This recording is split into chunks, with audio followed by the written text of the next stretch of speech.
assuming that my mic's working and that everything is perfect on my end. Right. So this might not be the very first session that you freshers have attended since you've joined the university, and I think that calls for an introduction to the open source community. So today we're going to be having two speakers. Me, I'm Dattaditya, I'm the president of the open source community. Vijay, who is the community leader of the open source community, and he'll be taking the Git session in a bit.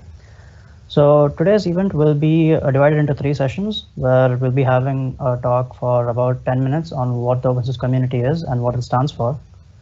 And we'll be having, and then we'll be continuing with Vijay's Git session, where he'll be explaining about what Git is and the fundamentals of Git. After which we'll be having a 10-minute Q&A session, but I'm pretty sure that you guys wouldn't want to wait for that long. So we also do have the Discord server up and running. So in case like anybody wants to join the Discord server and ask questions, our administration team and our tech team will be both standing by, and we'll be having them answer your questions. Any sort of queries or any sort of discussion that you want to start up, feel free to join us at the Discord server.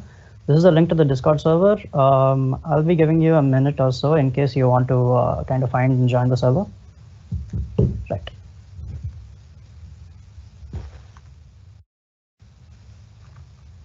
The links to whatever I will be discussing will be posted in the chat box. So in case you kind of missed something, no issue. We'll be keeping you posted on that as well.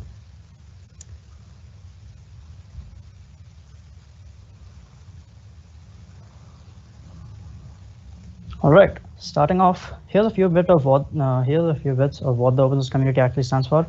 So firstly, we're a community, and this means that all of us are people that have a common goal. And for the open source community, well, our goal is open source. So open source is a wide topic, and having a talk about that could be an entire event in itself. So we're only going to be sticking to the fundamentals for now. So we believe in FOSS. At this point, you might be questioning, what is FOSS and why should we believe in it? So FOSS actually stands for free and open source software, and there have been quite a few historical movements related to free software. Free and free software stands for freedom, and the first time I heard of freedom, I didn't get it either. So, right. So what freedom actually means is that you should be able to identify what your application is doing. You need to be able to understand where the data is going. All of the data which is going needs to be alerted to you.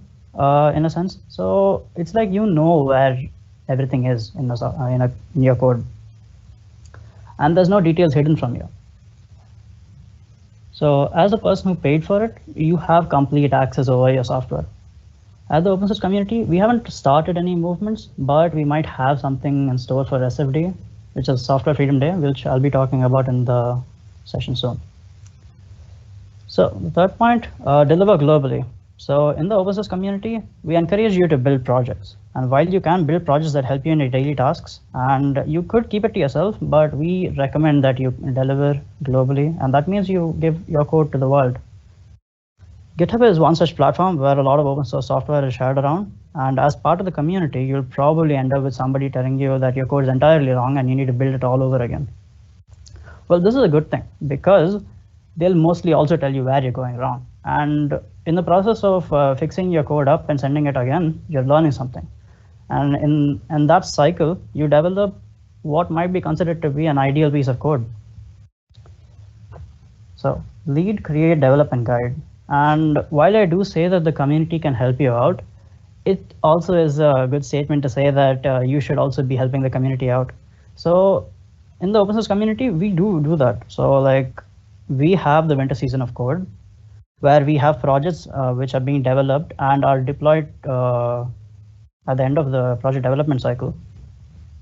And throughout the season of code, we attempt to build projects that can help the open source world outside. And yeah, so lead, create, develop, and guide. As part of the open source community, you have opportunities to do so. Moving on for a bit, so what are we going to be discussing today? We're going to be discussing a few topics. So all of these are the topics that we're going to be talking about today. And let's see what the community has been up to for the past few years. So last year we conducted plenty of events. so many events that we actually got the most active tech chapter award. So that's kind of cool. A few statistics in place that I kind of checked out while I was making the presentation.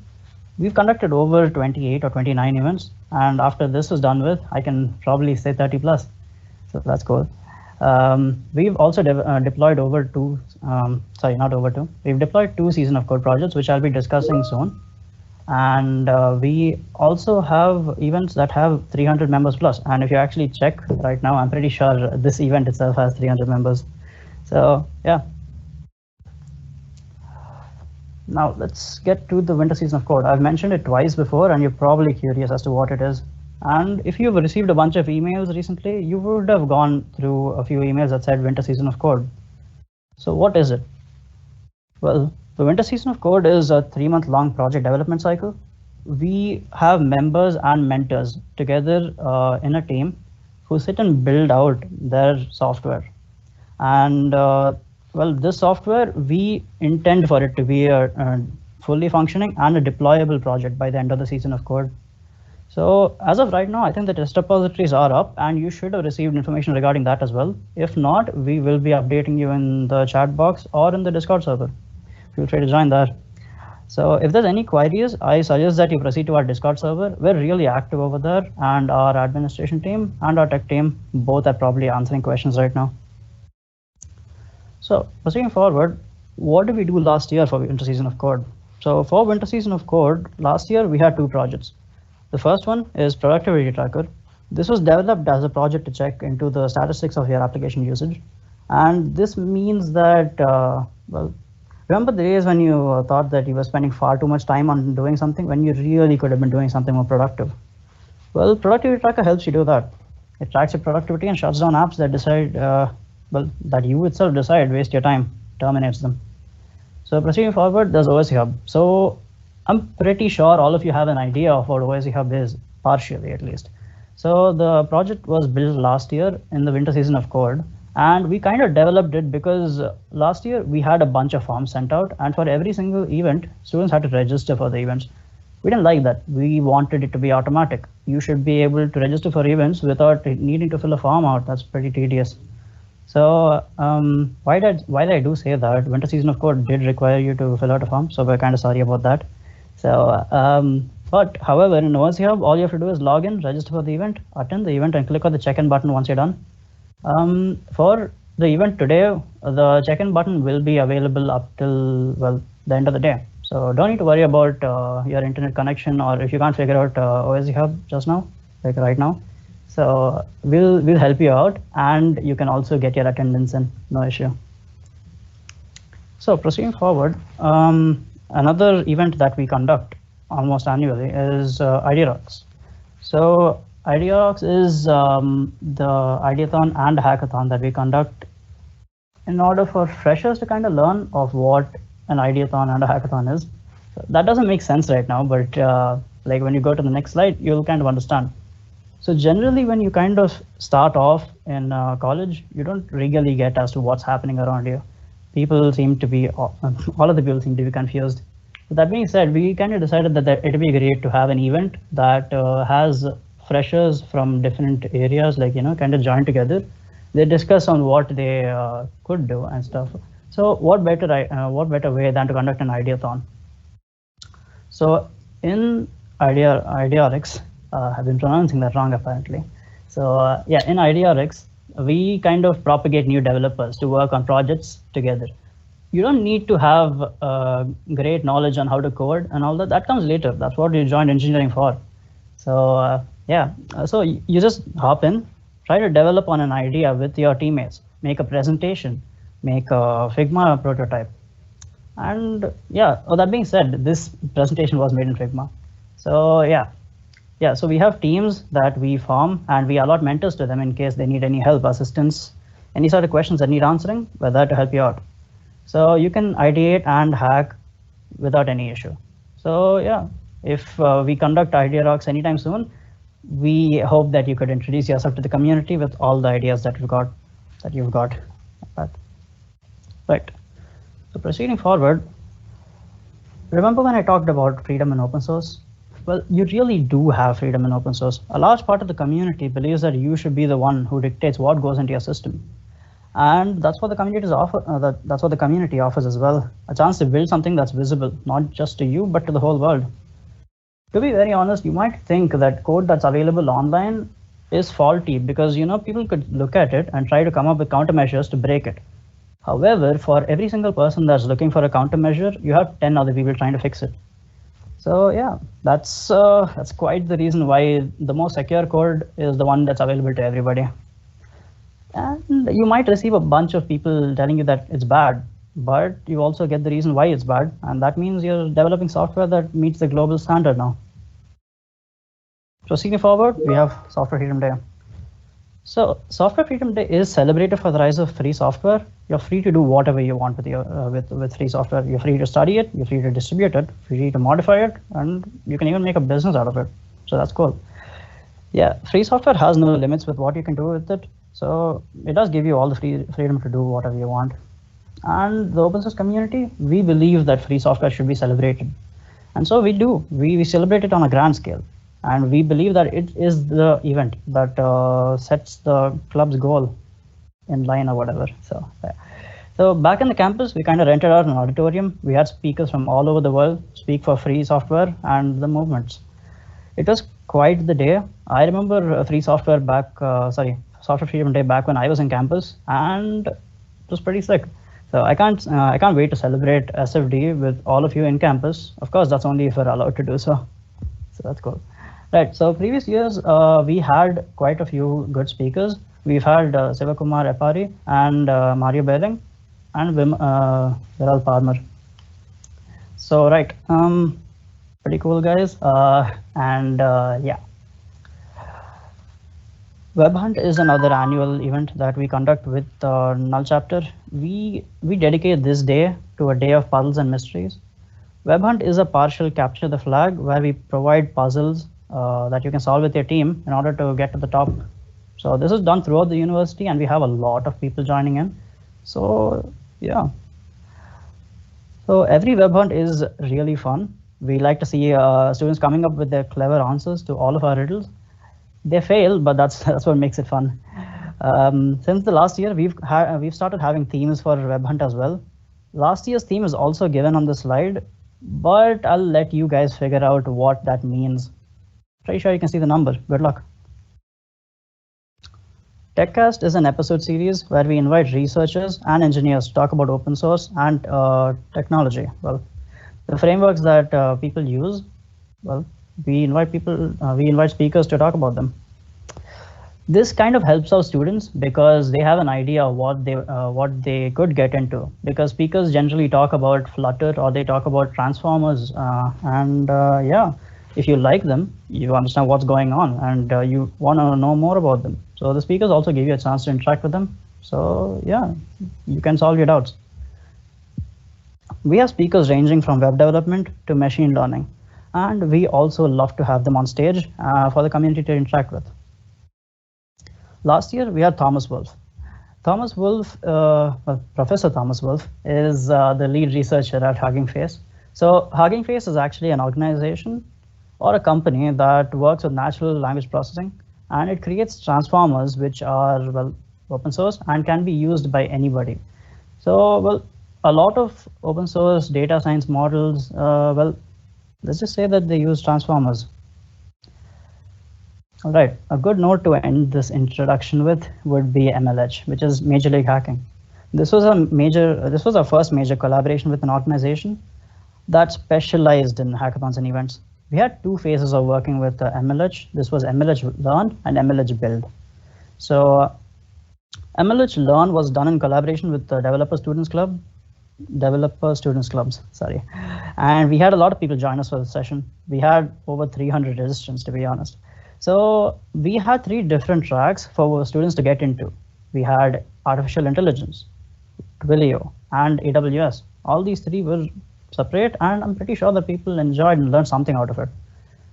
So, and right, MLH was a pretty good day. I still remember playing table tennis with the president back then after all the event, the entire event was done with. So that was pretty nice. And proceeding forward, we had MLH build. So this was an 8-hour long hackathon, and we had 15 or so teams that stuck to building projects based on whatever topic that they were allocated with. Each team had a mentor that guided them, and everybody worked for 8 hours or so. And by the end of the day, we had quite a few decent projects. We had snacks, drinks, and a live hackathon. If the campus reopens, we'll do it all again. So, I mean, that's all from me. And those were all the major points of the open source community. Next, we'll be having Vijay start you all off with Git and how to work with it. So thank you for joining us. And as mentioned before, if you have any questions, let us know in the Discord server and we'll be active and answering all your questions. So yeah, that's about it for now. Okay, I have no idea how I'm gonna step up after Aditya just set standards there, but I'm gonna try, and yeah, let me know how it goes. Okay. I hope you guys can see my screen. Is it visible? Yep, it's visible, Vijay. Okay. So firstly, before I start, explaining Git or GitHub, firstly, I want to thank Aditya for that amazing presentation and putting OSC forward there. So good luck. I mean, very well done, Aditya. And yeah, so now we are getting into the main event of what we plan to do today. So we'll be going through Git and GitHub. Okay, I know most of you are freshers and most of them don't have any idea about what Git or GitHub is, and you don't have to worry. That's what we are going to be doing here, right? So firstly, let us understand what is the use of GitHub. Okay, so GitHub is basically just a collaboration platform, okay, where you, your friends, teammates, anyone or anywhere or anyone you want to work with come together, build a project, and then put it out in the public, so anyone from all around the world can collaborate. So the thing about GitHub, or why we use GitHub as a main platform for open source, is it's free for all open source developers. So if you have a project and you want to open source it, I think Aditya already explained what open source is, right? So any software where you can see the source code, you can modify the source code, you can change it to however you wish. So suppose we take Linux, for example. We have Arch Linux, we have so many varieties of distros. So why do you think that is possible? We have only one single version of Windows, right? Because Microsoft owns it and it's not open source. But when it comes to Linux, we have Arch Linux, we have Mint, we have Ubuntu, all these different versions of Linux. I mean, all these different versions of operating systems are available of open source. So anyone can take in, develop, modify. You can create your own Linux distro if you want to. You're free to do so. That's the power of open source. So keeping that in mind, I would suggest anyone who is interested in developing or want to start developing, start with open source, because most companies that are trying to hire you would also look into your open source contributions that you've done in the past, because it's one of the main criteria that determine how good a developer you are, right?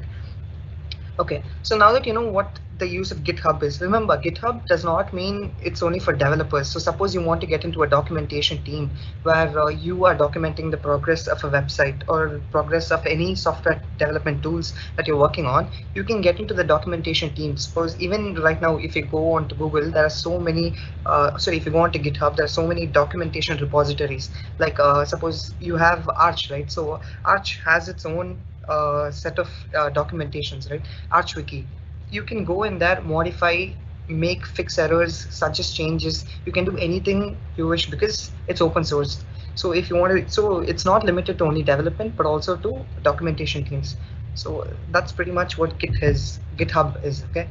Now that you know what GitHub is, let us learn what Git is. So Git is a version control system. Okay. So since GitHub is a platform where you collaborate and work together, Git is a version control system. So GitHub uses Git. Okay, so GitHub uses Git, and Git basically monitors every single change you make to a directory. Okay, so Git. So what is a version control system? So when you work on a development, so when you work on a software, you have different stages, right? So first you plan out what you're going to work on, and then you develop it. You start adding updates. See, the development phase of a project is actually pretty small when you compare it to how much you fix bugs or you update your work or add in upgrades to the project.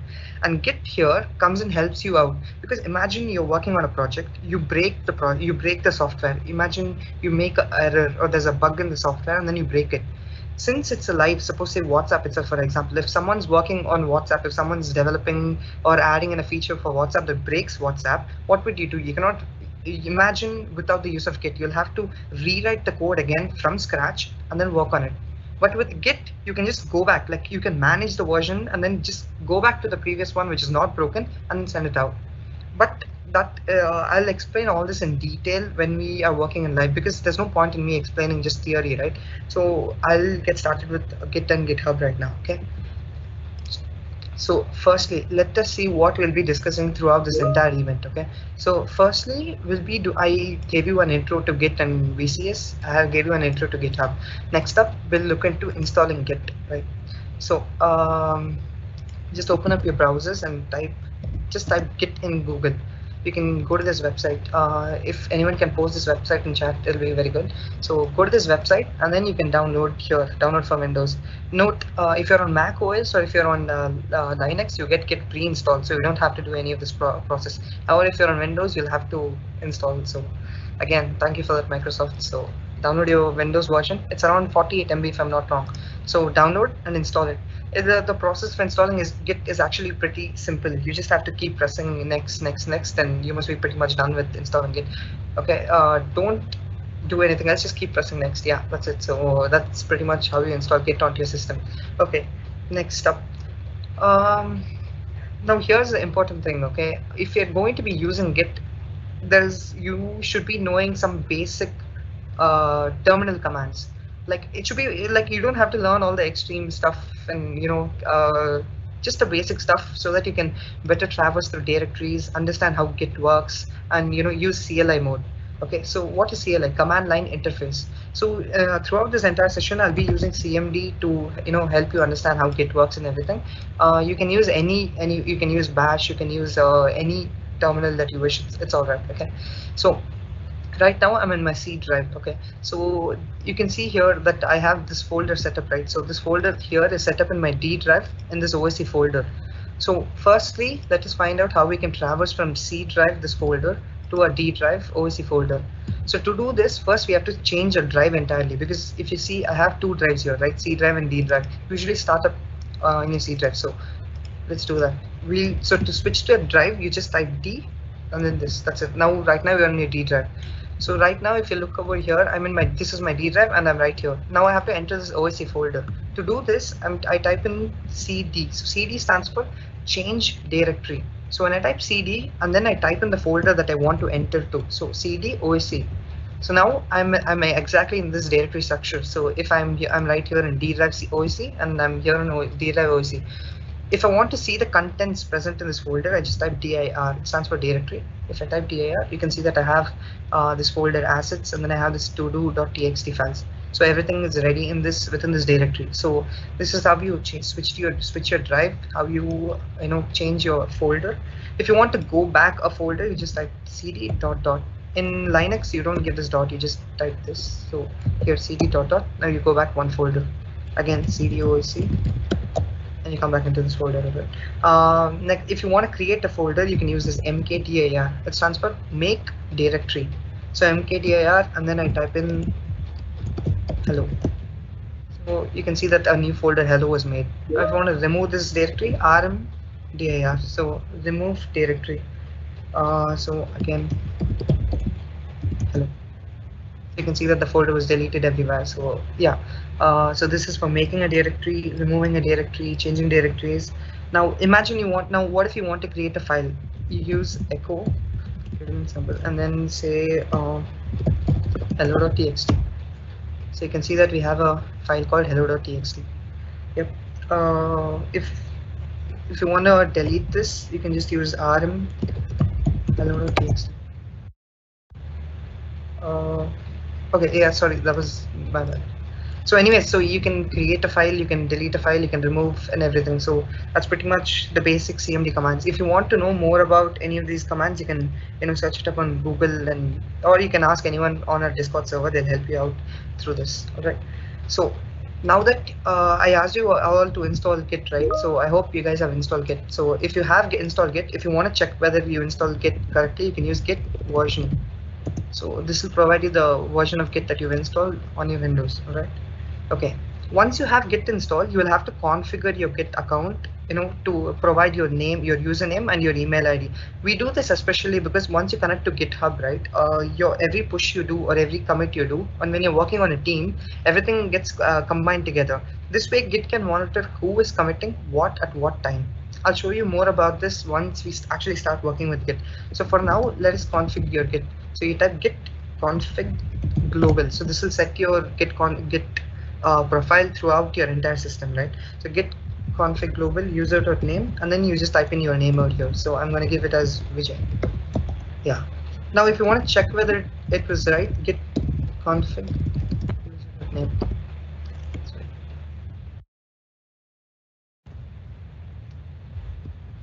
So you can see that my username was set.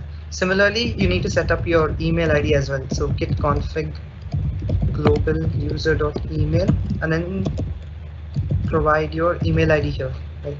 I've already set it up, so I'm not going to do it again. So you can do that. So you set up your name, and then you set up your email, and then you're good to go.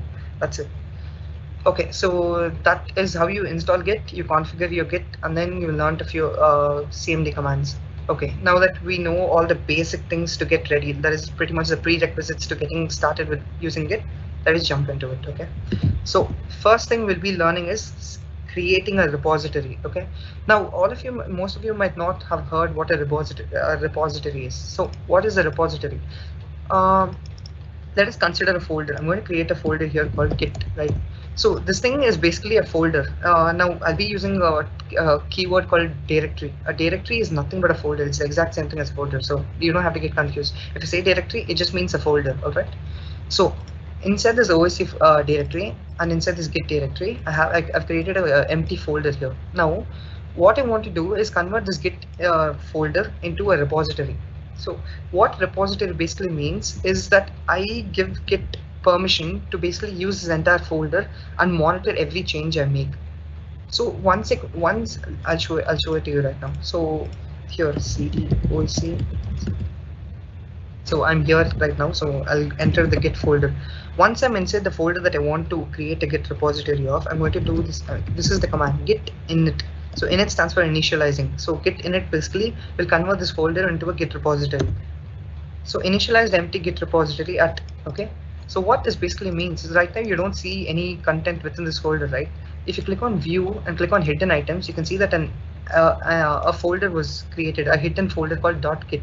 If you open this .git folder, you have a lot of other stuff inside. So what all this basically does is it's monitoring every change you make in this folder. It's a hidden folder, and this is how Git works basically. So Git monitors every single change you make within this folder. So imagine I start creating changes. I start working on whatever software I'm working on. It will start monitoring every command, every single line of code, every single line of documentation I change. Every single thing, including a video, even if it's a video and I change a single frame within the video, it's being monitored. If I change an image, if I change the size of an image, if I compress a file, everything is being monitored within this folder. So that's what this Git is. It's basically monitoring every content within this folder. Right? I'll show you more. Once I show a more visual representation, we'll start understanding what I'm actually talking about. So this is how you create a Git repository. All right.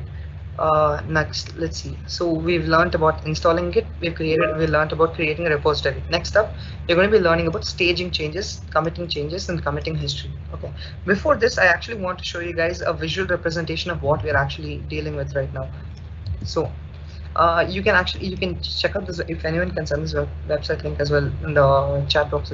So here you can check out this website over here, and I'm going to be using this website to explain to you on a more visual basis of what we are actually going to be doing and how Git works, right? So once you open this website, you can directly see that we have one single initial commit. The C0 is basically called an initial commit. This is the first commit that you make after you have created your repository, and then we have another commit. The C1 is basically based off of this C0 commit. So every change I make, the C1 has all the changes made in the C0 commit. Okay.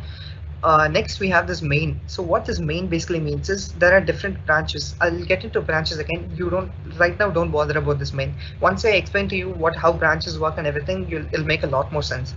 For now, just focus on C0 and C1. So these both are two different commits, right? just look into this as a game. Okay, so we've all played games, and so suppose we have say we have GTA, right? So I'm pretty sure most of you have played GTA. So after you finish a mission, you go and save your game. So imagine the C0 and C1 as a point where you saved the game. Okay, but you're not overwriting your changes. Each of the C0 and C1 creates a new save file within your GTA directory. So here, so I finished mission 1 and saved it here, mission 2 and saved it here. Now I'm going to create another mission. I'm going to finish one more mission, come here and save it. So if I do git commit here, do not follow these commands. I'll show you the exact commands later. It's just a visual representation. Okay, if I do a git commit here, you can see that I've created another change, and then I've come here, I've come to the C2 commit. So I've completed another mission, come back, saved, and then I've gone to the future. Now think about this. Okay, so suppose you're a web developer, and you're working on a project, and say suppose your project manager or anyone that you're working for, they ask you to make a change. So let's say he wants the color from pink to be changed to green color. All right, so like, all right, let me go change the color to green color. So in C0 change, everything is in pink. In C1 change, everything is in green color. Now he comes to you and he says, well, I like it in green, but then the previous change was better. That was when everything was in C0 was better. So instead of him committing another change to C2, again changing every single variable from green to pink, what he can do is he can jump back to C0. So that is why, so see, if I click on this, I'm checking out C0. So currently my project is at C0. So this is why Git is very useful, because you can jump between versions. You can go to any version that you find is easier to use. So if from any of these commits, I can go to any point of the history, any point of the, like, even if you're new to a project and you don't know how the project started off, you can again jump to any point in this history log and find out what were the changes made, who made this change, when the change was made. Every information about this is being tracked by Git. So that's why Git is very useful. So right now I'll jump back to the main branch, and yeah, I'll show you whatever I did right now on like a real life basis. So I have this Git folder, right? Now this Git folder is basically a repository. Let me create a file and set this hello.txt. Now here I'm going to create a commit. Hi. So here you can see I'm using VS Code, so it usually directly shows you this, like that there's a commit here and that I've added a file. So red is basically removed and green is what I've added here. So this is, you can use this visual representation. You can use VS Code and check out this visual representation. But for now, throughout this entire event, I'm going to be using command line interface. Okay. So now if I type status, will basically display the status of your entire repository.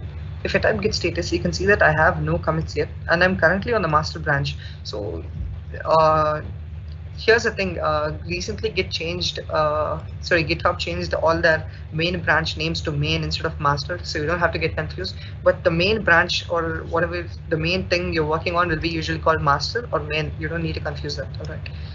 Okay, so we can see that we have an untracked file. So what this untracked file basically means is that Git still hasn't started tracking this file yet. So whatever changes I make will not be reflected yet. So in order for me to start tracking this change, I will have to stage this change and then commit it. Once a file is committed to the Git history, every single change I make will start being monitored. So I'll show you an example. Okay. So right now this file is not tracked. So if I add something more, hello, and I click on this thing, you can see that both of this comes under green. Both of this comes under green because both of this have not been added yet, and I'm doing it right now. Okay. So firstly, we need to stage this change. So staging basically means it's one step before committing. So if you're not sure whether your commit is correct, whether the files you've added is correct, you first change. So it's just like a red, yellow, and green. So like before the signal goes to green, you make sure it's at yellow, right? So everyone knows that you're doing. It's pretty similar to that. So I'm first staging the changes. So in order to stage the changes, this is the command git add and then the file name hello.txt. Note, sometimes we'll have too many files to handle. Right now we have only hello.txt, so I can add hello.txt. But imagine if I have an entire repository to add. Imagine if I have like around 200 files that I want to commit at once. So instead of typing each single file at once, I can use this -a, or I can use dot, or I can use star. You can use any of these variants. I'm going to be using -a. So git add -a, enter. And now if I type git status again, you can see that this file is yet to be committed, changes to be committed. Okay, so basically this file has been added to the stage. That is, imagine it's red, green, red, yellow, and green again. Right now this file is in the yellow stage, ready to be committed, ready to hit green and move on to the next phase. So in order to commit this file, git commit, and then you have to -m. Okay, so what I'm going to be doing, so git is basically the keyword. Commit, I'm going to be committing this change. That is, I'm going to be adding this to GitHub, to Git, so that it tracks this file. -m basically is the message of commit. So what this message of commit is imagine you're setting a track list. So basically you're having a huge log, right? So what change you're making at what part, at what time, this message will let them know. So here I'm going to be added hello.txt. So you can see that this file has been added, and if you come back to source code, you can see that nothing is green. That means everything has been committed already. Okay, so what I basically did over here is I committed the file. I committed the file as in every single change I make from this point onwards will be tracked by Git, and yeah, so I've added to the Git history. Now if I type git status again, that it's on branch master, nothing to commit. That means I don't have any changes yet in this repository. Okay, now let me add another. I need to do something added, but yeah. Okay, see, now you can see that this folder, I mean this file right now, right, it's in yellow in color. It was not green in color. If it's green in color, it means it's untracked. Here you can see that it's being monitored right now. So you can see that I've added these two lines. Now imagine I remove this hello here, right? So you can see that I removed hello and then I added bye. See, so this is pretty much, and so what changes I've made, everything is being tracked, right? So that's what I meant. So now again, I'm going to commit this git add dot. Removed hello.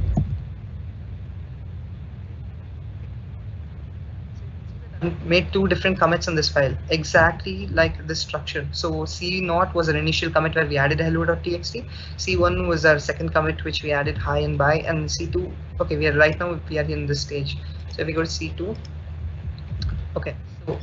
So if you want to look at what your commits have been, like your commit log, this is how you do it. Git log, right? So you can see that Vijay has committed a change on August 16th at this time, and you can see my commit message. So make sure your commit message is useful, like what commit you're doing, the message you enter should be useful. Because imagine if I'm working with another team member and he wants to know what I have done using Git. So imagine he does not understand what I'm doing. He can just read the Git log. He can, oh, okay, he added hello.txt right here. So he can understand. I mean, imagine if I change the color from green to pink, I can mention that. And if someone else is going through my Git log, commit log, they can understand what changes I've made. So the main thing when you're using Git commit is make sure that your messages, your Git commit messages are useful, right? If you wanna see a more abstract view of what this Git log looks like, you can use log -- and then one line. So in a single line you'll get these values. So right now I'm on my head is basically in my master branch, and you can see that I've removed this and I've added this was my first commit, my second commit, and the hashtag for all these commits. This again will come in useful when you're deleting commits and everything. So this is pretty much what you need to know as of right now. This is basics of Git. So if you go to to-do, we can see that we've learned staging. So basically the yellow phase of everything, the committing changes. So what changes we've made, and then commit history, Git log basically. Yeah, so Git log. So these three we are done. Next, let us look into GitHub account. If you have any questions so far, you can put it up on our Discord server, and our technical department is more than happy to help you guys out with any of your queries. And if I'm going too fast, and if you can, the producers, you can stop me and ask me to go a little slower, or at least put in a message. Vijay, it'd be preferable if you could go a bit slower, because people seem to be having seem to be yeah. Yeah, I'll go on it slower. Yeah, sorry. Yeah. Okay, so next let us look into GitHub account. So firstly, let us open a GitHub account. It's very simple to create a GitHub account. Just click on sign up. Okay, I don't know. Yeah, continue. So you can enter an email. They've changed this up a lot. Okay, so basically you just create a GitHub account. So provide your email, and then it'll ask you to create a password, and that's about it. That's pretty much how simple GitHub account is. One point to note, if you have your VIT-AP email ID, you can have access to GitHub education pack. So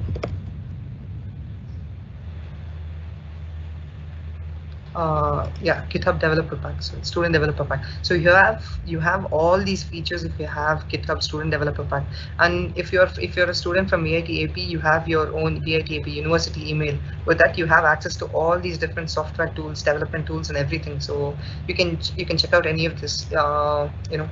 All in Namecheap, you get a free domain for almost a year. So all these features you get added. So make sure to create a GitHub account and enroll into GitHub student developer pack. You never know when you'll get how useful it is. Alright. Okay. What is this? Okay. Is my screen still visible? Yes, Vijay, it's visible. Okay. Yeah. Okay. Next up, let's. There's something coming up here. Okay. Anyway, so once you create a GitHub account, if you open your profile, you will see a lot of options. You can go through anything, explore how much ever you want, and look at whatever changes you want to make. All right. So here, if you want to create a new repository, right? So what we basically did here in this Git thing is that we created a local repository that belongs to only you and your current system. So if you want to share your Git repository, again, you'll have to send it. Okay. So normally, how do you collaborate with your teammates when it comes to software development? Normally, what you do is you create a software, you build your work, like whatever project you're working on, you build your part of it, create all the functions that you're making, pass the file, like get a pen drive or get a CD or do whatever, however you pass it on these days, or email it to him, right? So you take that, you do all that, pass it to that guy. He or she will again work on that part of the development process, and then again complete the project and send it to you. Now imagine if this is on a team. Imagine you're working in an office and you have a team of 30 people. Is it possible for you to actually pass on your hard drive or whatever and pass it on to everyone? So instead of doing that, we have, since we're not, they usually have a local server around them, so they can connect to that and work. But since we are still, in university, how do you work with each other is through GitHub. It makes collaboration extremely simple. Like, do the bare minimum work you have to do for collaborating with anyone. So the first thing you need to start is create a new repository, right? So I'm going to name this repository as, I don't want to name it as hello, so I'm going to type it as Git basics. So you can provide it a description. I'm going to make it public. You can leave it as private as well. There's no issue. If you keep it as private, only you and whoever you provide access to will be able to access. So if you're working on a private project, you can do this. Or if you want to open source it, that is anyone from any part of the world. So if I make this public, you can open my profile, view this repository, submit changes you want. And yeah, so I'm going to leave this public. So if any of you want to lively work with me during this development, you can go ahead and do that, right? So I'm going to add in the README file, anyway, this is, it's not necessary, but I'm just going to do this right now. Okay, create a repository here. So I created this so if you go to this link, github.com/svgb/gitbasics, you will be able to view this repository. You can edit any of these files, make any changes while I'm working on it. Please don't do that because there'll be merge conflicts. But yeah, if you want, you can do that. So I have this repository right here. Next up, once we have your GitHub repository ready, let us clone it to your local system. So what exactly is cloning? So cloning is basically any repository on the cloud that you have. Just give me 1 second. I don't know what this is.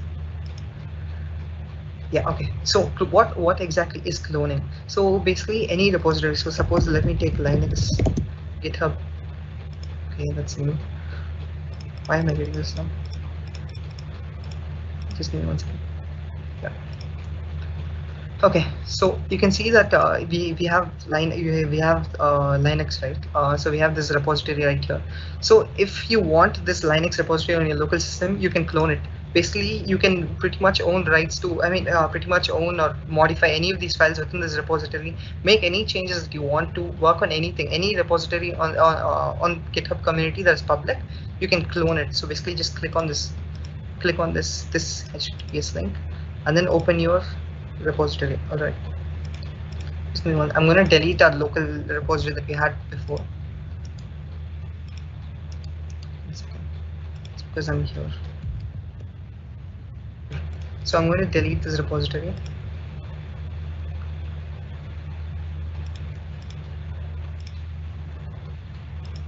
Okay, so I've deleted the repository. Now let me clone the repository from my upstream. So what I'm going to do is git clone. This is the command. So cloning is just copying whatever is on the cloud down to your local system. That's exactly what cloning is. So git clone and then copy that link and then paste it. That's it. So if you can see here, you can see that I have whatever files are here, right? So you can see files license, and then you have readme.md. If I open here, you have the exact same changes here, license and readme.md. Okay. This Git basics will follow the exact same commit log and commit history, everything here. So you can see I have created a commit here called initial commit. So if I open here cd git log, I created an initial commit here.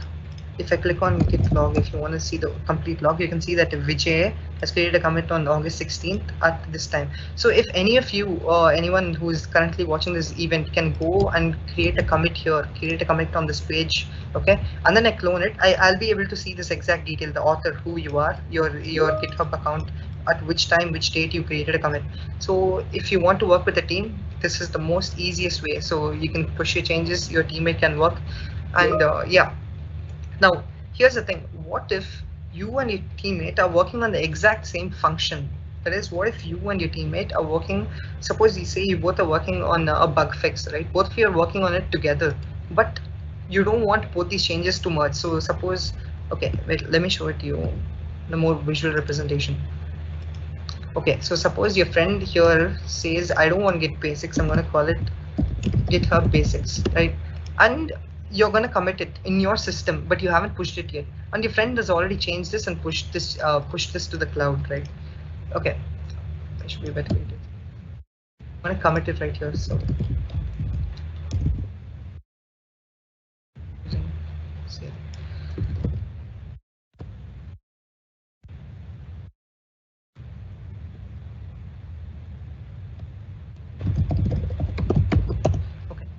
you can see that this is the initial commit down.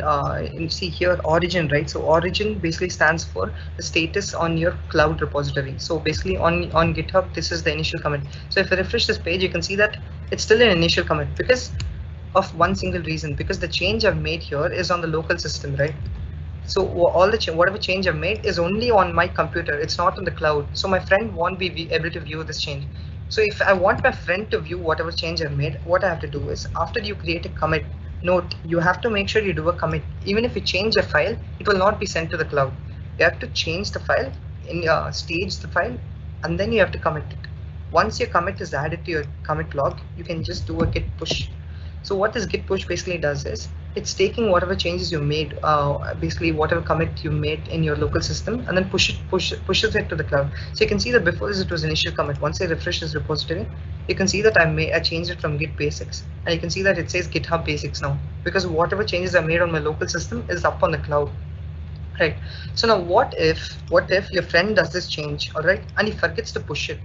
Okay, he forgets to push, and you again modify this. Again, you modify from GitHub basics to say Git and GitHub basics, right? And then you push it to your cloud. Now, the thing is, when both of you are working on the same thing together, it's going to create a clash. Because if you are a human being, you will know which one you want. Basically, if you want Git or GitHub or Git and GitHub basics, you will understand which one is more required for the project, or the project maintainer or the project head will know what is needed. But Git cannot understand, right? So Git will not know which I need to maintain, whether the new one sent by a friend or the one which you are sending. So how we can deal with this is by creating branches. So I'll show you again. Let's switch back to that visual representation here. So right now we have 3 different commits. I'll refresh the page so that we can start from scratch. Okay, so you can see that, right? So we have 2 commits here. So imagine this as C0 initial commit, and then you have this one as C1. Now both of you are there in the main branch. Now let us consider your friend is also working on it. Okay, so what your friend is going to be doing is he's going to be creating a separate branch. So he's going to be creating a branch called, say, I'm going to create it as Adi. So me and Aditya are working together. So what? Sorry. This is the exact syntax to do it normally, but because of the website, I'll have to add only the name. Okay. So right now we have two different branches, right? So one is Aditya's, one is main. Okay. Now imagine I'm working on the main, which you should never do, but I'm stupid, so I'm going to work directly on main, and then Aditya is working on a separate branch. Now what happens is every change. Now suppose I'm going to create a commit here. So git commit. So I've made a change. So main is mine, and then Aditya is still in the previous branch. So we both created a commit. We both downloaded both our repositories on the system, and both our repositories were in C1 commit. This was the second commit. Now I decide to create another commit. I decide to create the C2 commit, and Aditya is still in the C1 commit. Now Aditya also decides to create another commit. So basically he decides to make a change. So suppose I create let's see. So okay, imagine we are working on a website. I create the nav bar, and Aditya creates the footer section. So right here the website is ready. I create a nav bar in C2, and Aditya is going to create a footer section in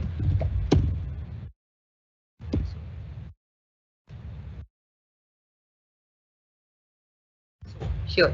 So Aditya here creates a footer. I here in my C2 commit I create a nav bar. Okay.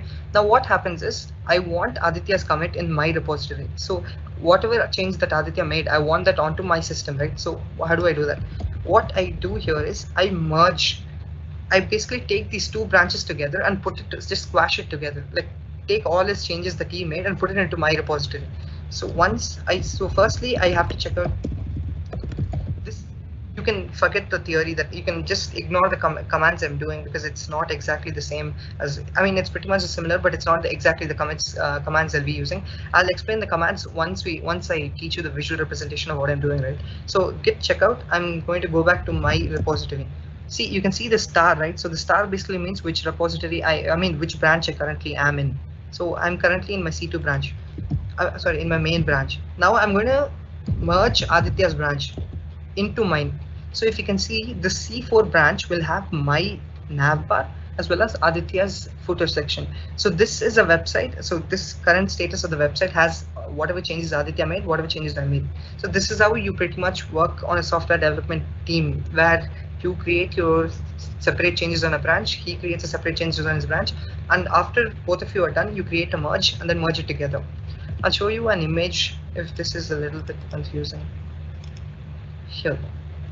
So here you can see you have a main master branch. A master branch is basically the branch where your core repository is. Every change you make, the main thing, the most stable branch. Okay, you should never commit your master branch, because it usually is the main branch of your entire repository of whatever you're being displayed and everything. So you have a main master branch. Now if you want to add in a feature, so Aditya is going to be adding in a feature, say footer section. So what Aditya does is he creates a branch, a separate branch. So what is, you can see my cursor, right? I hope you can see my cursor. So this Aditya is creating a separate branch from this point of the commit log. So whatever changes were there in the commit, Aditya will have it in his repository along with all the changes he's making. So master branch does not have any commit right now. So he's creating a changes. You can see here committing changes.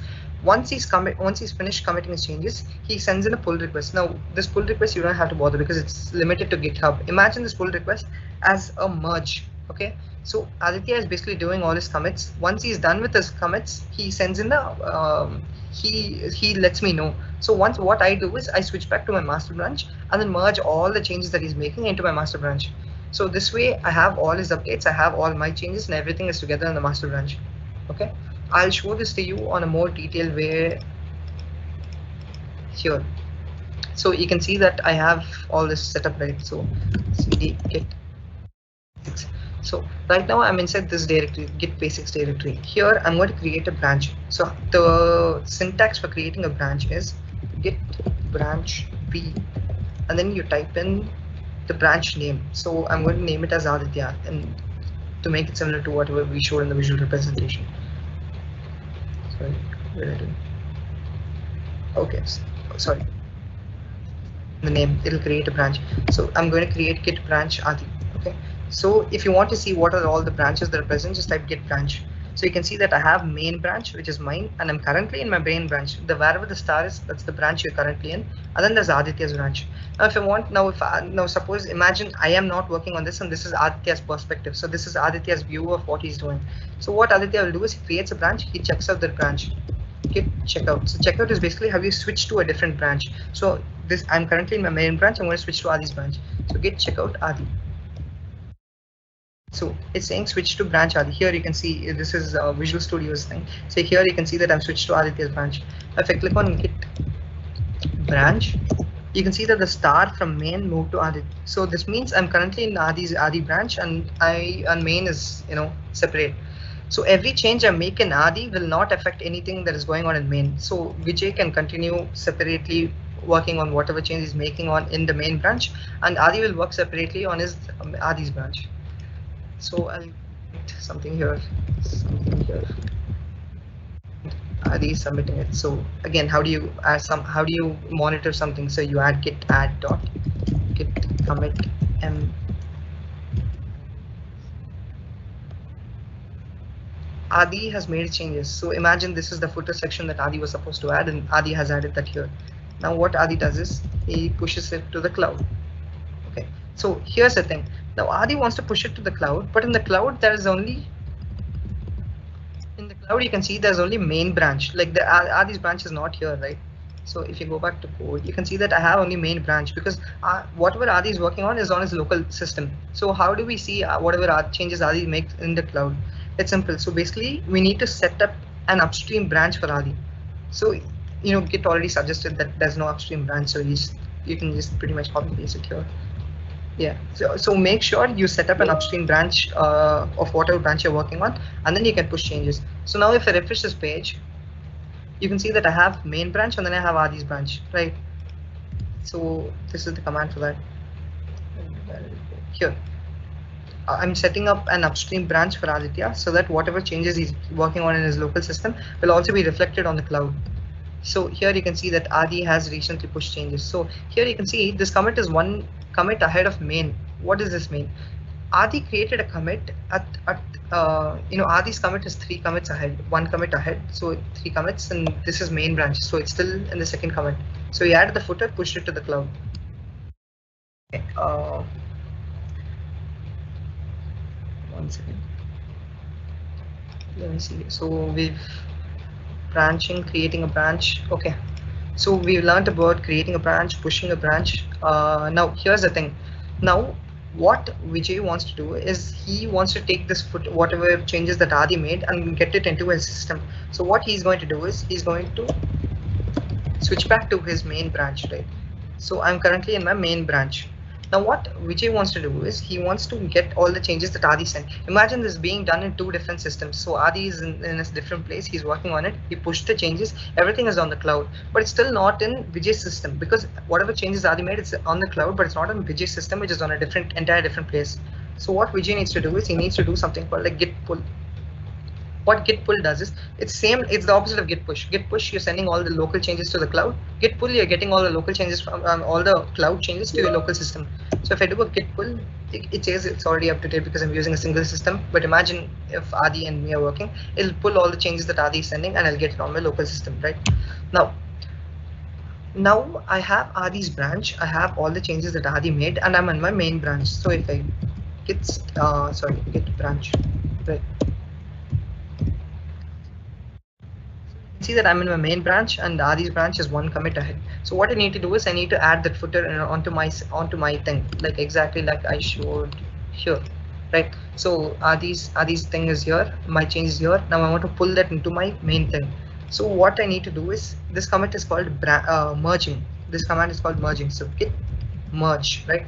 So git merge, and then the branch which I want to merge from. So see, there are 2 ways you can do this. One, you can mention the branch from and then the branch to, or you can check out to the branch. So I'm currently in my main branch. So if I go to my main branch, like you can switch to the branch and then merge from the other branch to your branch. So yeah. We're kind of running short on time. Can you conclude soon? Yeah. Okay. Yeah. So yeah, okay. I'm in my main branch. I'm going to merge this. So you can see that I've merged Adi's branch onto my main repository. So if I click on git log, here you can see that every single change. So we have 3 different commits. This commit is from Adi's branch and onto my main. Same thing here. So you can pretty much see everything that's going on over here. Next, the final thing which I want to show you guys is basically pull requests. Right. So here, and I forgot to, I should push changes here, because every change I make is only on the local system. Every time after you create a make a change, you can see that now main branch is inline, are these branches inline. So every branch you make is inline. And so every yeah, so that's pretty much about how you use Git. Let's see, what is doing. Okay, deleting a branch. I mean, you can find the syntax on Google if you want, or it's pretty simple. Git branch name. So I'll give Adi, and then you can see that the branch was deleted. So if I type git branch, you can see that all these branches deleted. So git branch D stands for deleting. So use that keyword, and then you can delete the branch. Next, we have merging branches. Okay, I'm going to just speed run through this. It's pretty much the exact same thing, but then you're doing it on GitHub. Okay, so imagine me and Aditya are working together. So again, Git.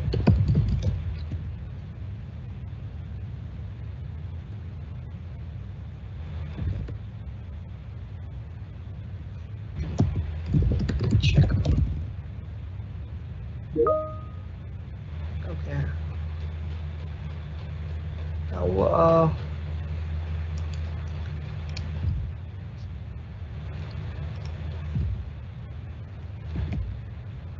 I'll create a commit here. So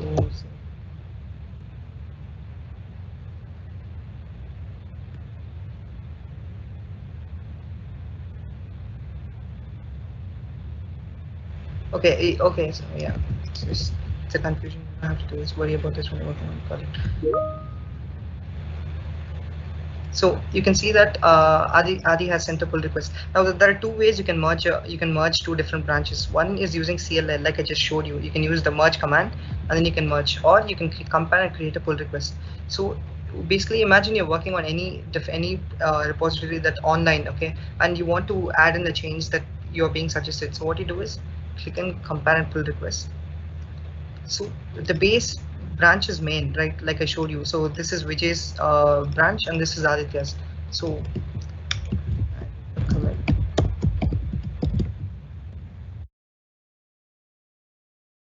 you can see that Adi's branch is here. I'm creating a pull request. This is a pull request is nothing but a branch, but then it shows up on your GitHub. It shows up in your GitHub as in you can see through commits. You can see through what changes were made, when they were made. So you can see this line was removed, and these two lines were added. Okay, so I see this, and then you both can work on it, or any project maintainer, they can see this and merge the pull request. So if I again go to my main branch, you can see that I merge the pull request from that. It's exactly like what you're doing branching on CLI, but then you're doing it on GitHub. That's pretty much what pull request is. Okay, let's see. So we finished this. Merging branches is done. Finally, we have one last thing to do. So we have this repository. So this is for all of you who are participating in this event. If I was, if I was not clear in any of my steps, you can go to this repository, open source VITAP/open source 101. Go to this repository, and you can see step by step of explanation of whatever I did. So installing Git, to connecting GitHub, to creating, to cloning your repository, to creating a new branch, and then how you can contribute to it. Every single process is mentioned clearly and concisely with all these different steps that you have to go through. So make sure you create a pull request, learn to create a pull request, because this is how you contribute to open source, right? Whatever changes you want to work on, whatever project you want to work on, or how you collaborate with everyone, everything is based on all the changes that you make within these branches. So again, just check this out. If I was not unclear, or if I made a mistake anywhere, you can check out this repository. All commands I put, everything is here. Or you can also check out open source talks. So in open source talks, we are maintaining a repository here for every single episode that we are doing in open source talks. So if we click on documentation here, again, we have a completely documented page of what you need to do, where you need to get started.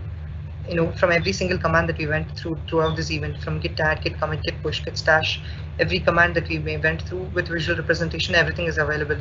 And along with resources, so if you want to go through any of these, we have resources ready, books, anything. So you can go through that, learn Git, and send us a pull request. Make sure to send us a pull request. We'll be looking forward to receiving a lot more pull requests from you guys. And welcome to open source. Yeah. Thank you, Vijay. That was a great session. And I think we can conclude the session now. Thank you all for joining Open Source Talks, and yeah, join our Discord server.